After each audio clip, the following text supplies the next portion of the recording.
Oi pessoal, tudo bem?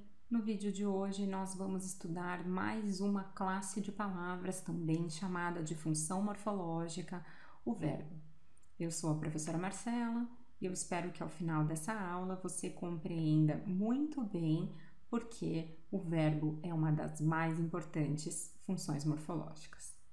Antes de tudo, então, precisamos nos lembrar das que já estudamos em vídeos anteriores. Já trabalhamos com o substantivo, que é aquilo que nomeia. Já trabalhamos com o artigo, que é parzinho do substantivo, porque ajuda a torná-lo definido ou indefinido. E trabalhamos com os adicionadores de características, os adjetivos.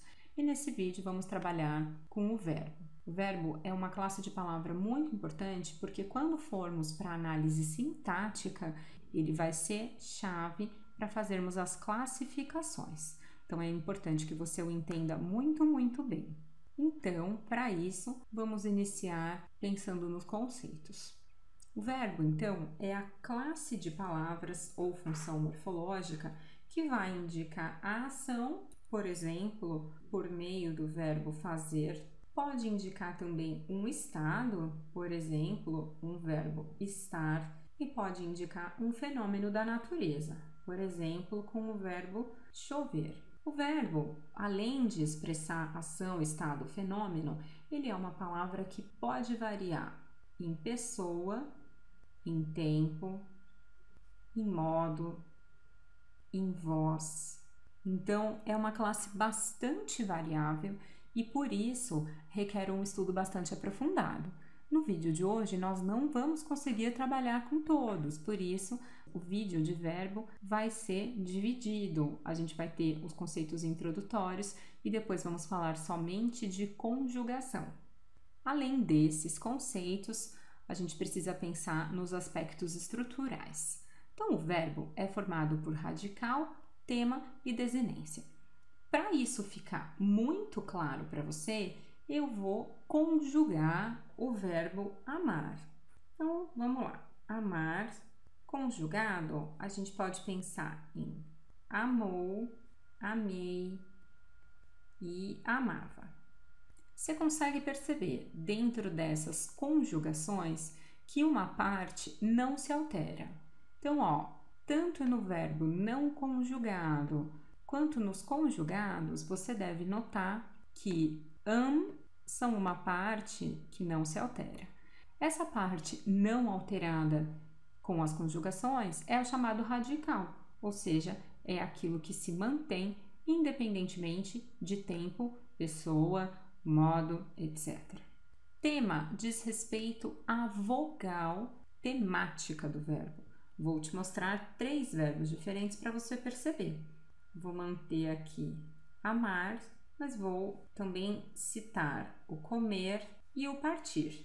No infinitivo, ou seja, a forma verbal sem conjugação, você consegue perceber a predominância de uma vogal. Eu tenho no amar a vogal A, no comer o E e no partir o I.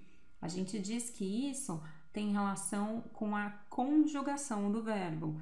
Então, conjugação ar, conjugação conjugação ir. Isso é o tema ou a vogal temática. E os verbos ainda possuem estruturas chamadas de desinência. Vou manter, como os ali de cima, algumas conjugações, como amou. Vou também colocar o amávamos e vou pegar amasse. Quando a gente olha, então, para essas conjugações, a gente consegue localizar o radical, né? Olha o AM aparecendo em todas as formas. A gente localiza a vogal temática apenas em 2 partes, né? O A, já que no amou a vogal temática não está aparecendo, mas aparece no lugar ou. Isso daqui é a desinência, porque ou pode me representar o tempo, repassado, e pode me representar a pessoa, é terceira pessoa, corresponde a ele. Da mesma forma, o ávamos, eu consigo saber que é passado, mas que diz respeito a nós, outra pessoa, outro número, o mesmo tempo, passado nos 2 casos. Quando eu olho aqui amasse, eu consigo perceber uma mudança de modo.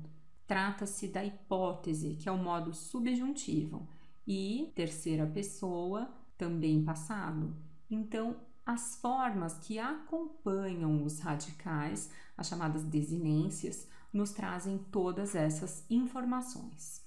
Com relação à classificação, também há muito a pensar sobre os verbos. Eles podem ser regulares ou irregulares, para começar. A diferença entre esses dois conceitos é o radical se alterar ou não com a conjugação. Vou pegar novamente o verbo amar. Conjugando aqui, amei, amava, amasse, você consegue perceber que, independentemente dessas conjugações, o radical se mantém. Um verbo regular, então, mantém o seu radical independentemente de tempo, modo, pessoa. Os irregulares se alteram. Por exemplo, eu vou pegar a forma verbal fez, mas se eu conjugar em outra pessoa, vai virar fiz. E lá no infinitivo é fazer. Ou seja, esse suposto radical aí, faz, não vai ter predominância. Isso significa que é um verbo irregular. O radical se altera. Os verbos também podem ser defectivos em diversos níveis. Os verbos defectivos são aqueles que não apresentam todas as pessoas, por diversas razões. Isso pode acontecer porque o verbo é impessoal, ou seja, ele pode estar associado ao tempo transcorrido, por exemplo, o verbo haver.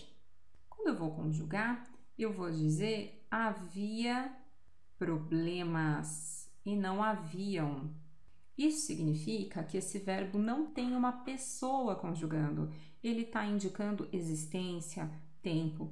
Trata-se, portanto, de um verbo impessoal, que, por essa razão, não apresenta todas as conjugações. Os verbos também podem ser unipessoais. Isso significa que eles só são conjugados por um único ser. Por exemplo, o verbo mugir. Quem conjuga esse verbo é a vaca, tá? Então, ele não vai ter todas as conjugações, a menos que ele seja usado como metáfora.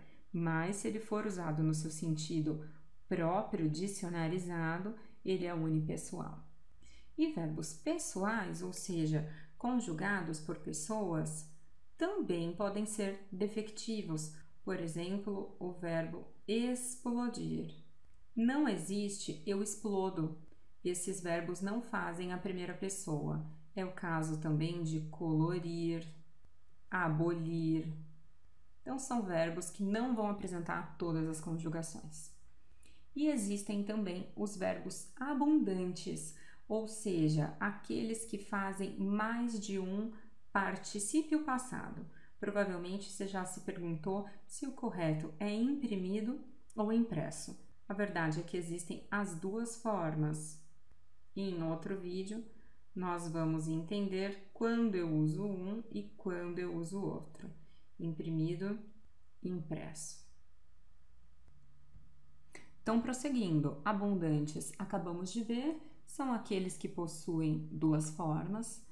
Ainda os anômalos, ou seja, são aqueles que vão apresentar praticamente um novo radical quando eu mudo a conjugação. Um exemplo bastante claro é o verbo ser, né? Por isso que a gente normalmente aprende a conjugar esse verbo em todos os idiomas. Então, eu sou, mas se eu conjugar o tu, já virou es. Se eu conjugar o ele, vira é. Se eu conjugar o nós, vira somos. Então, se eu mudar de tempo, vai se transformando ainda mais. Existem também os verbos auxiliares, que são aqueles utilizados para conjugar outro, né? Então, não são eles os principais.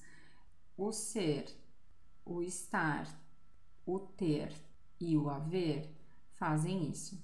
Por exemplo, ele está chegando.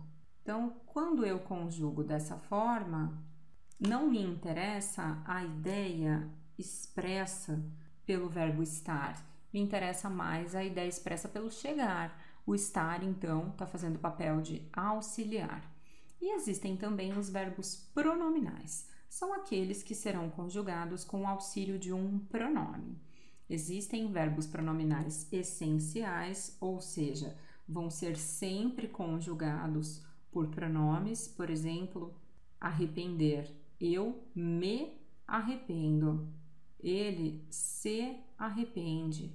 Então, eu sempre vou utilizar um pronome. E existe aqueles que são acidentais. Isso significa que eu vou trocar de pronomes porque a ação pode recair sobre uma terceira pessoa. Então, por exemplo, eu me penteei, mas eu posso dizer que ela se penteou, ou eu ainda posso dizer que a Maria me penteou. Ou seja, o pronome não vai coincidir com a conjugação do verbo. Eu tenho uma conjugação de terceira pessoa e um pronome de primeira. O verbo, que é pronominal essencial, vai sempre apresentar uma coincidência entre o pronome e a conjugação. Em outro vídeo, a gente vai aprofundar a classe de palavras verbo. Eu vou ficando por aqui e espero você no próximo.